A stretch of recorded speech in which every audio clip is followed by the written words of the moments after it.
So you've come across a bike that's a good deal, but it's not running. And you don't want to get screwed. So what do you look for?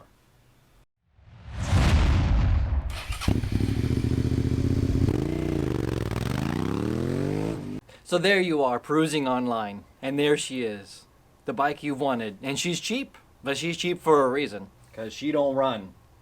Maybe it's that bike that you've kind of always wanted and never gotten around to. Or it's that bike that has the potential and you could make something out of, and it would just be that cool if you could. Any way that it is, it's cheap enough, and so you're willing to take the gamble, even if it's just to go look at it. But if your heart's like mine and you're standing there in front of it, it's harder to say no, even if it's in worse shape than you thought. Now, we can all see easily the cracked tires and the rusty chain and body panels that look like they've been in Tornado Park in a trailer alley. But what about the engine and the fuel system and the wiring? Well, that's where it gets a little more tricky. This is where you need the bike to tell the story, the parts that you can't see. Even if you talk to the owner and he's just blabbering on about got it from his cousin and he don't know nothing, the story's all the same. You're not going to get a whole lot. He just wants to get rid of it. But if you can get the owner to open up a little bit more, he'll start telling you a little bit of a story. Start poking him a little bit more. Prod him for what he knows, what he doesn't know. This is where you can start to form of how well he took care of the bike. Even if it was only in his possession for just a little bit, he might be able to tell you something that he knew of his brother that used to own it or something. Sure, you may be able to actually bring a multimeter and a compression tester to figure out what you're going to buy, but the guy just wants his money and you to not be diagnosing what's wrong with it in the driveway to figure out if you want to buy it. So leave the tools at home, except for a flashlight, and not your phone. No, you're going to need a flashlight so you can poke around in and see things that you might not be able to see otherwise. We'll get to that in a second. The engine is the heart and soul of a motorcycle, but last time I tried to peer into someone's soul, I was in a graveyard with a shovel, and it was a bad day. If you're looking at a Kickstart bike, not this like this one, then you have it better off because you can start to actually kick it over. You can feel the compression of the piston. You should be able to kick it over and feel that it goes smoothly, but a little bit of resistance when you get to the compression stroke of it. Too smooth and too easy, or too hard and some noises or something, and you might have more problems than a cheap date wanting to put ketchup on her steak. If you're looking at an electric start bike, well, it's even more of a gamble because you can't really kick it over because it's probably not being sold with a good battery. It's been sitting for a little while. And even worse, if the odometer is electronic, you can't tell how many miles are on it. So, priced accordingly. First, look at the coolant. Is it normal color? Is it even there? Is it been too low? Is it a milky color? This can tell you a lot more of how the engine condition is. No, not in the reservoir. You need to look in the radiator. Discoloration may tell you that things are maybe not so hot in there. If it's milky, could be a blown head gasket. So you're going to want to look there for signs that you might be buying something more trouble. Next is to find your dipstick. No, not your brother that you brought with you, but on the bike. You're going to want to look at the oil. If it's black, it's overdue, but that just might be able to tell you how a bike was taken care of. If it's milky colored or got stuff in it, you got a problem. Or it's even too low, you might have a problem too.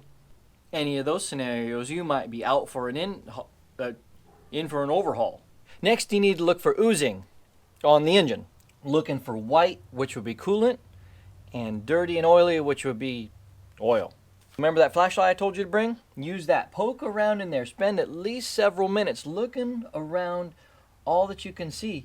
You might be able to find something that tells you a little bit more to the story. Next, take that flashlight again and look inside the tank. See if you can see anything all the way in the back that may be rusty or things floating around in there that may tell you a little bit more. This one I don't have to look inside. It's easy. It's real rusty. Then there's the electrical. How come all the bikes I ever go to look at always have some sort of electrical issue?